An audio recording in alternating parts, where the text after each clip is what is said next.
આ ટમેટાનું સૂપ બનાવવું ખૂબ જ સહેલું છે. સૌપ્રથમ પાણી લેવાનું છે અને એમાં ટમેટાં, ગાજર અને વટાણા ને એકસાથે નાખી ને પછી 10 મિનિટ પછી ટમેટાને કાઢીને ક્રશ કરી અને એમાં એડ કરી દેવાનું છે બસ. અને મીઠું અને બ્લેક પેપર, આટલી જ વસ્તુ આ સૂપમાં જશે. હું વિડીયો ઉતારતા હમણાં ભૂલી ગઈ જાઉં છું.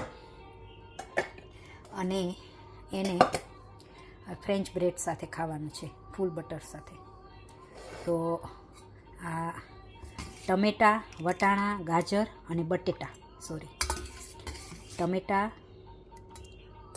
बटेटा, गाजर और वटाना. ये सूप बहुत इजी है. इसके अंदर टमाटर,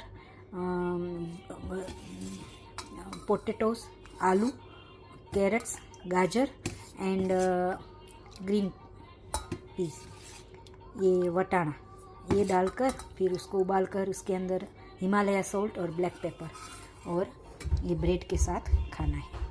बहुत टेस्टी है बच्चों.